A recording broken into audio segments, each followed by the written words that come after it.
अध्यात्म ही क्यों? सृष्टा ने मनुष्य जीवन विशेष उद्देश्य के लिए बनाया है और विशेष उपहार के रूप में प्राणी को दिया है।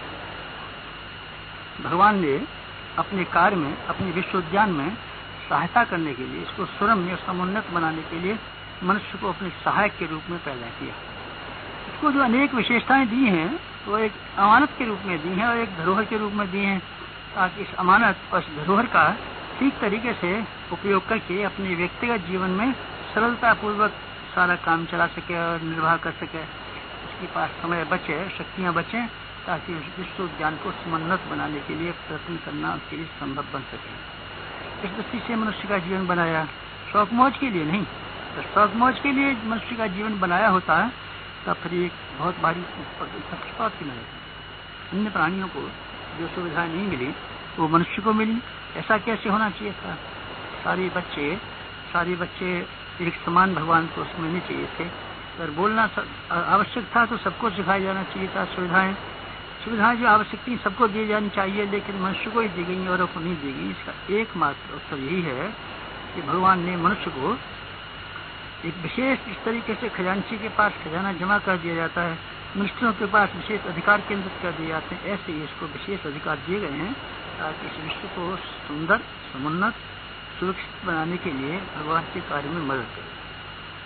हम में से प्रत्येक का कर्तव्य है कि हम उस परम पुनीत उत्तरदायित्व को समझें जो भगवान ने हमारे जीवन में सौंपा है। ये हमारा बड़ा सौभाग्य है कि हम भगवान की इच्छा पूरी करने के साथ साथ में उपहार के रूप में अपने जीवन का लक्ष्य भी प्राप्त कर सकते हैं, पूर्णता का लक्ष्य। हम पूर्णता का लक्ष्य इस तरह से प्राप्त करते हैं कि हम भगवान की इच्छाओं को पूरा करें और अपने गुण, कर्म और स्वभाव का विकास करें। इनका विकास करने से ये संभव है कि हमारी आत्मा विकसित हो और आत्मा विकसित होते हुए परमात्मा के स्तर तक पहुंचने में समर्थ बन सके। इसलिए हमको सृष्टा की इच्छा पूरी करने के लिए कटिबद्ध होना चाहिए। ऐसा हम कर सकें तो हमको अध्यात्मवादी कहा जाएगा। अध्यात्मवाद का सारा शिक्षण इसी उद्देश्य के लिए है कि वे व्यक्ति अपने कर्तव्यों को समझे और उत्तरदायित्व को समझे। कर्तव्य और उत्तरदायित्व को समझते हुए अपनी गतिविधियों का निर्धारण इस तरीके से करे, दृष्टिकोण का निर्धारण इस तरीके से करे जिसमें व्यक्ति की गरिमा की वृद्धि होती हो, व्यक्ति चरित्रनिष्ठ बनता हो, व्यक्ति शालीन और शालीन बनता हो और समाज में सुव्यवस्था पैदा करने में सहायक बनता हो। यही है जीवन का उद्देश्य। आश्चर्य इस बात का कि मनुष्य के पास जहाँ इतनी बुद्धि और सुविधा साधन दिए गए, उसको हंसी खुशी का जीवन जीना चाहिए था, हल्का फुल्का जीवन जीना चाहिए था। इतनी सुविधा इसके पास रहनी चाहिए थी कि अपना गुजारा बहुत कम में करने के बाद, सुख सुविधा करने के बाद में सारा समय हंसी खुशी के साथ भगवान के काम में लगा सकने में समर्थ रहा होता। ऐसा ही जीवन का निर्माण हमारे लिए हुआ। लेकिन चंबा इस बात का है कि हमें से अधिकांश आदमी कठिनाइयों में फंसे हुए, अभावों से ग्रस्त, आपत्तियों में रोते और खींचते हुए देखे जाते हैं कि कैसे आगे बढ़ेंगे। जब आपत्तियां ही रास्ता रोके खड़ी हैं, अभाव ही पग को हैरान कर रहे हैं, तो आगे वाली बात कैसे बन सकती है? अब ये देखना चाहिए आखिर हुआ क्या, कैसे ऐसी स्थिति आ गई जब भगवान ने हमको इतना साधन दिए थे, फिर हम उन साधनों को और उद्देश्यों को पूरा करना तो दूर, उल्टे कठिनाइयों में ही जकड़े रह गए, मुसीबतों में ही फंसे रह गए। बात कैसे बनी? तो आइए हम लोग इस पर विचार करें। हम विचार करते हैं तो मालूम पड़ता है कि हमारे भीतर, हमारे चिंतन में और हमारे क्रियाकलाप में कहीं भूल पड़ जाती है। भूल का ये परिणाम है कि हमारी मनस्थिति दुर्बल होने के कारण से, विकृत होने के कारण से हमारे बहिरंग जीवन में सारी की सारी परिस्थितियाँ विकृत होती चली जाती हैं और हम अभावों और कष्टों संकटों से ग्रसित होते चले। अगर हम अपने दृष्टिकोण को परिष्कृत कर सकें और अपनी गतिविधियों को सही कर सकें तो वो सारी समस्याएं जो मनुष्य जाति को खाई जा रही हैं, जिनसे आदमी को हर वक्त बेचैन रहना पड़ता है, हर समय कष्ट में घिरा रहना पड़ता है, जिसके पार पाने के लिए हर किसी के सामने पल्ला पसारता है और नाक रगड़ता है। आप हमारी सहायता कीजिए, किसी की भी सहायता प्राप्त न करनी पड़े। अगर हम अपने दृष्टिकोण को बदल लें और अपने क्रियाकलाप में हेरफेर कर लें, तब अध्यात्म की शिक्षा ही अपने भीतर हम देखें, अपने आप को समझें, अपने आप को जानें, अपनी गलतियों के बारे में गौर करें और अपनी गतिविधियों को ठीक करने के लिए प्रयत्न करने, अगर हमने ऐसा प्रयत्न प्रारंभ कर दिया तो समझना चाहिए सच्चे आत्मा में हम अध्यात्मवादी हो।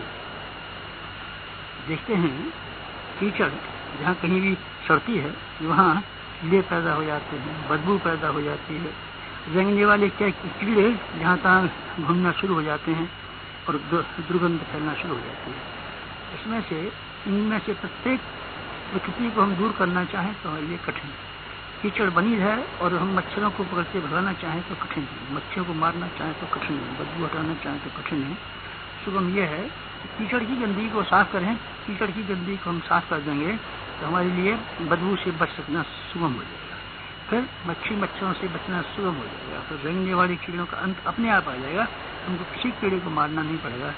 दुर्गंधी को दूर करने के लिए कोई खुशबू बखेरने की जरूरत नहीं पड़ेगी, स्वयं ही जब गंदगी साफ हो जाएगी तो सब ये विकृतियाँ दूर हो जाएंगी जिनसे हम परेशान थे।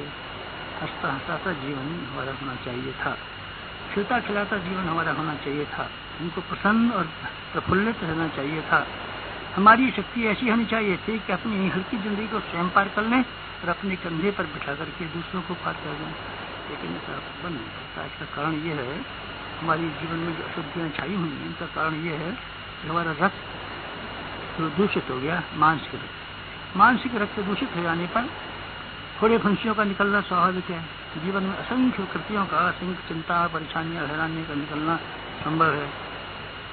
इनको दूर करने के लिए हमको ये करना पड़ेगा, जहाँ से ये स्रोत हैं इनके वो स्रोत बंद करने पड़ेंगे। जैसे शरीर की बीमारियों को लें, शरीर की मशीन ऐसी अच्छी तरीके से बनाई गई है, इसको प्रकृति के नियमों के अनुरूप अगर ठीक तरीके से चलाया जाए तो न इसमें कमजोरी आने की कोई गुंजाइश है, न कोई बीमार पड़ने की गुंजाइश है। प्रकृति में हम दृष्टि डालते हैं, देखते हैं तो सृष्टि का कोई प्राणी बीमार नहीं मालूम पाता। बुढ़ापा तो सबको आता है, मौत भी सबको, मरना भी सबको पड़ता है, बूढ़ा भी होना पड़ता है, पर बीमारी नाम की कोई चीज किसी योनि में दिखाई नहीं पड़ती। कहीं किसी को रोता कराता बीमारी से नहीं पाया जाता। केवल एक ही अभागा प्राणी मनुष्य है जो बार बार हर दिन बीमार पड़ा रहता है। इसका कारण क्या है? कारण इसका एक ही है कि हमने आहार विहार के संबंध में असंयम बरतना शुरू किया। जीव हमारी बेकाबू रही और जो चीज हमको नहीं खानी चाहिए थी हम खाते रहे, जितनी तादाद में नहीं खानी चाहिए थी उससे ज्यादा तादाद में खाई। फलस्वरूप हमारा पेट खराब हुआ। पेट खराब होने की शरण की वजह से असंख्य बीमारियां खड़ी हो गई। अगर हम इसको ठीक करना चाहते हो तो दवाइयों से न तो रोग दूर हो सकती है, पर टॉनिक खाने से, औषधियों से, टॉनिक खाने से हमारी कमजोरी दूर हो सकती है। कमजोरी दूर करने के लिए, बीमारियों को दूर करने के लिए अंततः चाहे अब से 1000 वर्ष बाद एक ही उपाय काम में लाना पड़ेगा कि हम संयम रखना सीखें, इंद्रियों का निग्रह करना सीखें, समय का नियंत्रण करना सीखें, आलस्य और प्रमाद से अपनी शक्तियों का जो क्षण होता रहता है उसकी रोकथाम करना सीखें। अगर हमने ऐसा सीख लिया तो हमारे स्वास्थ्य की गारंटी, फिर हम दीर्घ जीवी बनेंगे, फिर हम रोग रह सकेंगे। भली से हमको सस्ते मूल्य का भोजन ही क्यों न मिलता हो, फिर गरीबी में निवास क्यों न करना पड़ता हो, फिर हमको किसी चिकित्सक के पास जाने की जरूरत न पड़ेगी। अगर हम संयम रूपी चिकित्सक की सहायता लेना शुरू करें तब आध्यात्मिकता की शिक्षा है कि हम भीतर देखें और बीमारियों को जड़ काट के दूर करें, असंयम को हटाएं और सुंदर स्वास्थ्य पाएं। अपने मस्तिष्क की ओर हम देखते हैं तो मालूम पड़ता है इतना बढ़िया मशीन, इतना सुंदर कंप्यूटर कदाचित दुनिया में कहीं पाया जाता हो जितना कि मानवीय मस्तिष्क में स्वर्ग के सारे तत्व भरे पड़े। दृष्टिकोण आदमी का अच्छा हो तो हर जगह सौंदर्य, हर जगह प्रसन्नता, हर जगह सद्गुण, हर जगह सहयोग बिखरता हुआ दिखाई पड़ेगा। सृष्टि में जहाँ कहीं भी मनुष्य अपनी दृष्टि को उखाड़ के देखे मालूम पड़ेगा सर्वत्र सद्भावनाएं भरी पड़ी हैं, स्नेह भरा पड़ा है और बहुत सी चीजें भरी पड़ी हैं इसमें। लेकिन हम देखते हैं इस मस्तिष्क के द्वारा जिस तरह का चिंतन करना चाहिए था, जो काम करना चाहिए था, हमने इसको तोड़ फोड़ करके ऐसे ढंग से बना दिया है ये शुद्ध चिंतन करने की अपेक्षा अशुद्ध चिंतन में उलझा रहता है। ईर्षाएं, दाह, चिंताएं, निराशाएं, भय, आशंकाएं इत्यादि जिनके कोई वास्तविक कारण नहीं है वही हमारे ऊपर छाई रहती हैं और हमको नरक के रूप में बना सकती हैं। अगर वास्तविक घटनाएं हों भी तो आदमी उसको स्वाभाविक समझ करके, सामान्य समझ करके हंसी खेल में भी टाल सकता है। लेकिन सामान्य मनुष्य राई भर की बात को पहाड़ के बराबर बना करके दिन और रात उद्विग्न रह सकता है, चिंता में रह सकता है। हमारा मस्तिष्क ठीक रखा जा सके, तो हम इसी मस्तिष्क के द्वारा भौतिक और आध्यात्मिक उन्नति के लिए निजाने के द्वार खड़े कर सकते हैं। कम से कम इतना तो कर ही सकते हैं कि जो हमको चारों ओर भय और निराशा दिखाई पड़ती हैं, आशंकाएं दिखाई पड़ती हैं, उनसे तो हम दूर बच ही सकते हैं। दरिद्रता पैसे की कमी का नाम नहीं है, मनुष्य की आंतरिक कृपणता का नाम दरिद्रता है। रंगीन चश्मा हमने पहन रखा है, तो हम रंगीन चश्मे से देखते हैं तो हर जगह अपनी रंग की दिखाई पड़ती है। पीलिया के मरीज को हर चीज पीली दिखाई पड़ती है। ठीक इसी तरीके से हमारा जो विकृत दृष्टिकोण होता है तो हर जगह हमको नरक दिखाई पड़ता है, देश दिखाई पड़ता है, दुश्मन दिखाई पड़ते हैं, आशंकाएं दिखाई पड़ती हैं, भय दिखाई पड़ते हैं। झाड़ी में से भूत निकलने वाली बात सब लोगों ने सुनी होगी, रस्सी में से सांप का भय मालूम होने वाली बात सुनी होगी। ये आशंकाएं केवल हमारे विकृत मस्तिष्क के चिन्ह। हमारा विकृत मस्तिष्क अगर ठीक न होगा तो दिक्कत पड़ेगी। इसीलिए हमको मानसिक उद्योगों को दूर करने के लिए जहाँ मन की इच्छानुकूल परिस्थितियाँ होने वाली बात है, उससे भी ज्यादा महत्वपूर्ण बात यह है कि हम अपने मस्तिष्क को चिंतन करने के तरीके को सुधार। चिंतन करने का तरीका अगर हमारा सुधारा जा सकता हो तो सामान्य परिस्थितियों में भी हंसी खुशी की हम जिंदगी काट सकते हैं। संत इमर्सन कहते थे, हमें नरक में भेज दीजिए, हम वहीं अपने लिए स्वर्ग बना लेंगे। बात सही है। शालीनता का दृष्टिकोण रखने वाले, ऊंचा दृष्टिकोण रखने वाले, वास्तविकता को समझने वाले इस दुनिया में हर समय हंसते हंसाते हुए पाए जा सकते हैं। तीसरा क्षेत्र में हम देखते हैं कि हमारा परिवार कितना अस्त व्यस्त। परिवार में हम रहते तो हैं, लेकिन जहाँ स्वर्गीय आनंद के लिए परिवारों का गठन भगवान ने किया है, उसके लाभों से हम वंचित हो जाते हैं। एक बाड़े में जिस तरीके से बहुत सी भीड़ें रहती हैं, एक जेल खाने में जिस तरीके से बहुत से कैदी रहते हैं, उसी तरीके से हम अपने कुटुंबों के बीच में निर्वाह करते रहते हैं। कहने को तो संबंधी कहे जाते हैं, रिश्तेदार भी कहे जाते हैं, और जैसा स्नेह, सौजन्य, सद्भाव, सेवा, सहकारिता इत्यादि का वातावरण होना चाहिए था, कुटुंबों में कहीं दिखाई भी नहीं पड़ता। इसका कारण ये है, कुटुंबों को बनाने वाले, कुटुंबों की देखभाल करने वाले ये भूल जाते हैं कि हमारे पारिवारिक उत्तरदायित्व क्या है।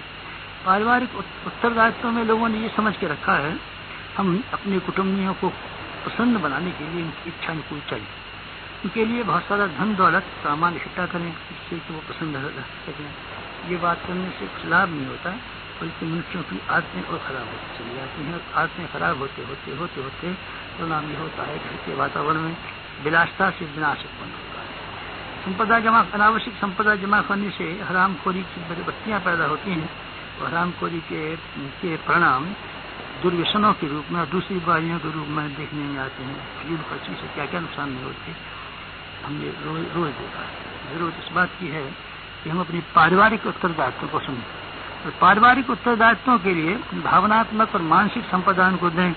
हम उनको संशील बनने की आदत सिखाएं, उनको स्वच्छता की आदत सिखाएं, व्यवस्था की आदत सिखाएं, नियमितता, समय का पालन करना सिखाएं, भाषण में मधुरता और शिष्टाचार का समावेश करना सिखाएं। अगर ये बातें सिखाई जा सकती हैं तब जबकि हम स्वयं अपने आप को ढांचे में ढालें। अपने आप को हम ढांचे में ढाल करके अपने समीपवर्ती लोगों को अपेक्षाकृत अच्छा शिक्षण दे सकते हैं, इसके बजाय इसके कि हमको तरह तरह की उपदेश दें, नसीहत और उपदेश देने पर भी लोग प्राय संभलते नहीं है। कारण ये कि उदाहरण उनके सामने प्रस्तुत नहीं किया जाता। हमको अपने उदाहरण अगर पैदा करना शुरू कर लें, परिवारों का वातावरण शुरू कर लें, तो यही हमारे घर और कुटुंब नवरत्नों की खदान बन सकते हैं। उसमें से एक से एक बढ़िया हीरक, एक से एक बढ़िया आदमी निकल सकते हैं। और भी हम कहीं देखते हैं, जहाँ कहीं भी हम देखते हैं, प्रत्येक क्षेत्र में मुसीबतें दिखाई पड़ती हैं। पारिवारिक जीवन में सहजीवन का अभ्यास हमने कराया नहीं। एक छोटे से राष्ट्र को जिस तरीके से समुन्नत बनाना चाहिए था, वो दृष्टिकोण हमारी परिवार के संबंध में रही नहीं। फलस्वरूप भूत फलितों के रहने के लायक खंडहर में जिस तरीके से होते हैं, हमारी परिवारों की स्थितियाँ वही हैं। इसमें शांति है, इसमें चैन है, इसमें जाते तो हैं, पर भाग खड़े होने को मन कहता है। यहाँ ज्यादा देर तक नहीं रहना चाहिए, भाग खड़ा होना चाहिए। लोग सिनेमा के लिए भागते हैं, कहाँ भागते हैं। ये पारिवारिक जीवन के आनंद का अभाव का कारण है। तो उस अभाव का कारण है हमारा विकृत दृष्टिकोण को अगर हम सुधार पाएं तो प्रत्येक व्यक्ति घर का जो रहने वाला है हमको बड़ा आनंददायक मिले। उसके साथ साथ में सहकारिता का जीवन जीते हुए आचारों के आधार पर हम अपने घरों में ही सभी आनंद को लेने में समर्थ हो सकें। आर्थिक कठिनाइयों से हर आदमी आज परिस्थितियों में दुखी पाया जाता है। आर्थिक कठिनाइयों का बाहर के सोचा जाता है, ज्यादा आमदनी हो जाए तो शायद आर्थिक कठिनाइयां दूर हो जाएं, लेकिन ये बात एक सीमा तक ही सही है, सर्वांगीण सही नहीं है। अगर हम ज्यादा आमदनी नहीं भी बढ़ा सकते हो तो भी ऐसे उपाय हैं कि हम आर्थिक तंगी से बच सकते हैं। जितनी आमदनी अपनी है उसके हिसाब से हम बजट बना करके चलें तो हमारे लिए ये पूरी तरीके से संभव है कि हम ठीक तरीके से जीवन यापन कर लें। जीवन तो बहुत तरीके से जिए जा सकते हैं, ये जरूरी नहीं है कि बहुत खर्चीला जीवन ही जिए। ऐसी दुनिया में बहुत से आदमी हैं जो कम से कम में गुजारा कर लेते हैं, कि हमारे लिए संभव नहीं। हम अगर कम खर्च में कम आमदनी करते हैं तो कम खर्च में गुजारा करें और आर्थिक कठिनाई जैसी मुसीबतों से सहज ही छुटकारा पाएं। हम अपनी योग्यताएं बढ़ाएं, श्रम करने की सामर्थ्य बढ़ाएं। योग्यता बढ़ाने से धन ज्यादा मिल सकता है, श्रम ज्यादा करने से पैसा ज्यादा मिल सकता है। श्रम हम बढ़ाएं नहीं, योग्यता बढ़ाएं नहीं, आमदनी बढ़ने की सूरत हो नहीं, खर्च बढ़ाते हुए चले जाएं तो बताइए सिवाय आर्थिक तंगी क्या मिल सकता है। आर्थिक तंगी ही बनी रहेगी। आलस्य और प्रमाद जिन लोगों के ऊपर छाया रहता है वो दरिद्रता उनके पास स्थायी रूप से बनी रहेगी। शारीरिक दरिद्रता आलस्य के रूप में और मानसिक दरिद्रता प्रमाद के रूप में जिन लोगों के पास है, तो कितना ही धन होने पर भी गरीबों जैसा दरिद्रों जैसा जीवन जिएंगे। सामाजिक जीवन में हम देखते हैं चारों ओर विकृतियां फैली हुई हैं और किस तरीके से आपाधापी खींचतान पड़ी हुई है। समाज में रहकर के आदमी को कितना उन्नतशील और पसंद होना चाहिए था, तो यही समाज विकृतियों के कारण से निरक बन गई पड़ी है। हम देखते हैं सामाजिक कुरीतियां किस तरीके से, सामाजिक विषमताएं किस तरीके से अपने मेंबरों को, सदस्यों को त्रास देती हुई चली जाती है। हम देखते हैं जात पात के नाम पर किस तरीके से आदमी एक दूसरे से अलग होते चले। हम देखते हैं लिंग भेद के नाम पर, स्त्री पुरुषों के नाम पर एक को ऊंचा और एक नीचा बना करके किस तरीके से विषमता पैदा की जाती है। हम देखते हैं पर्दे की प्रथा की वजह से 50% जनता को अपनी मानवोचित अधिकारों से किस तरीके से वंचित किया जाता है। हम देखते हैं विवाह शादियों पर अंधाधुंध होने वाली धनराशि किस तरीके से हमें गरीब और बेईमान बनाती है। हम देखते हैं दहेज के लिए किस तरीके से लोग मचलते हैं। हम देखते हैं मृत्यु भोज जैसे निरर्थक काम के लिए कितना पैसा खर्च होता है। हम देखते हैं भिक्षा व्यवसाय में लाखों की तादाद में आदमी कैसे अपने समय को खराब करते हैं और किस तरीके से अपनी दीनता का परिचय देते हैं। कुरीतियां, बेईमानियां, उद्दंडताएं, धूर्तताएं चारों ओर फैलती पड़ी हैं। ये किस तरह संभव है? इनको कानून बना करके पुलिस के द्वारा भी दूर नहीं किया जा सकता। अगर इनको कभी दूर किया जा सकेगा तो आध्यात्मिकता के सिद्धांत मनुष्यों के भीतर जमा करके ही दूर किया। आदमी की धर्म धारणा अगर जीवंत किया सके, ईश्वर विश्वास अगर जीवंत किया जा सके, तो समाज में असंख्य प्रकार की स्थितियां जो संघर्ष पैदा करती हैं, देश पैदा करती हैं, कलह पैदा करती हैं, मनोमालिन्य पैदा करती हैं, संघर्ष और विग्रह उत्पन्न करती हैं, इन सबसे पाया जा सकता है अगर आदमी अध्यात्मवादी दृष्टिकोण से लेके चलें और समाज में आध्यात्मिकता की मान्यताओं को करने की जा सके। देखते हैं व्यक्तिगत जीवन में जितने भी पहलू हैं, पक्ष हैं, ये सब असंगत और व्यक्तिगत होने के कारण से उसकी केवल आत्मिक दृष्टिकोण की कमी है, उसी से परिस्थितियां विकसित होती हैं। सामूहिक रूप से हम देखें, सामाजिक रूप से भी देखें तो बात यही जो दिखाई पड़ती है। हम राष्ट्रीय और अंतर्राष्ट्रीय क्षेत्रों पर निगाह डालते दिखाई पड़ते हैं तो युद्धों की विभीषिकाएं बाई खड़ी। अगर हम युद्धों के द्वारा जीत करके एक दूसरे को परास्त करके विजय प्राप्त करने की बात को दिमाग में से निकाल दें और इस बात को स्वीकार कर लें कि न्याय के आधार पर जो कुछ उचित होगा हम उसी को स्वीकार करेंगे, तब फिर निश्चित है युद्धों का समाप्ति हो जाएगी। युद्धों के लिए जो संसार भर में जो पैसा लग चुका या लग रहा है या लगने जा रहा है, उसको रोका जा सके और वही धन और वही जनशक्ति अगर जन कल्याण के लिए लगाई जा सके, पानी पैदा करने के लिए, खेती की व्यवस्था करने के लिए, शिक्षा जैसे कामों के लिए अगर वही जनशक्ति युद्धों के नाम पर खर्च होती है लगाई जा सके तो दुनिया में कितनी खुशहाली आए, कितनी निश्चिंतता हो, आदमी भय और आशंका से कैसे मुक्ति पाले। अगर युद्धों के सिद्धांत को मन में से निकाल दिया जाए और न्याय के सिद्धांत को स्वीकार कर लिया जाए तो हम देखते हैं किसी भी क्षेत्र में हम विचार करते हैं एक ही बात मालूम पड़ती है कि मनुष्य की आध्यात्मिक अथवा भौतिक समस्याओं का समाधान और किसी तरह मिल सकते हैं।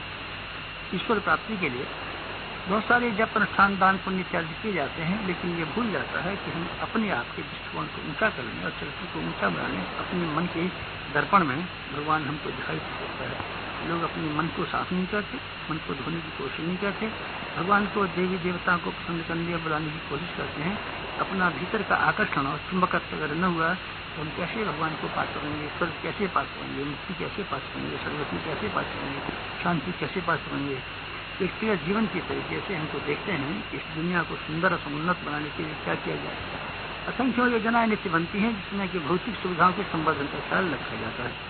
हमारा ये ख्याल है कि भौतिक सुविधाओं के संवर्धन करने के लिए अनेक योजनाएं बनाने के साथ साथ इस बात का ध्यान रखा जा सके कि व्यक्ति और समाज और राष्ट्र की परंपराओं में समता के सिद्धांत, एकता के सिद्धांत, स्वच्छता के सिद्धांत का समावेश करें, तब फिर दुनिया में कोई कमी नहीं रह सकेगी। जितने साधन आज हैं उसी से हम बड़े महीनों गुजारा कर सकेंगे। संसार में अगर एकता की दिशा में हम चलने लगे, जाने कितना आनंददायक परिस्थितियाँ कर रहा हूँ। अगर दुनिया की भाषा एक हो जाए, अपनी अपनी अलग भाषाओं के लिए लड़ाई झगड़ा करना हम लोग बंद कर दें, तो फिर एक भाषा से ज्ञान की वृद्धि में कितनी सहायता मिल सकती है। संस्कृति अगर हम सबकी एक हो तो आदमी अलग अलग आपस में धन के नाम पर क्यों टक्कर मारें। अगर दुनिया में राष्ट्र एक हो और सारे के सारे प्रांत उसी के हिस्से मान लिए जाएं तो राष्ट्रों के बीच में कलह कैसा पैदा हो। समता के सिद्धांत हम मान लें तो जाति के नाम पर, लिंग के नाम पर, अर्थ विषमता के नाम पर कि चारों ओर हाहाकार मचा हुआ है कि उसका ठहरना कैसे संभव हो सके। नरक हमारे भीतर है, स्वर्ग हमारे भीतर है, दानव हमारे भीतर है, देव हमारे भीतर है। देव को हम जगाएं सद्भावनाओं के रूप में, आध्यात्मिक सिद्धांतों के रूप में, दानव को हम निष्प्रस्त करें भौतिक बाध्यता के रूप में, अनित्य के रूप में। हम सुखी जीवन जी सकते हैं, जो दूसरों के लिए सुखी जीवन जीने का रास्ता खोल सकते हैं, संसार में शांति हम ला सकते हैं, स्वयं शांति से रह सकते हैं और सबको शांति का संदेश दे सकते हैं। यही है अध्यात्मवाद का सिद्धांत। इसको ग्रहण करने के बाद हमारी सारी समस्याओं के समाधान होते हैं, व्यक्तिगत और सामाजिक जीवन के।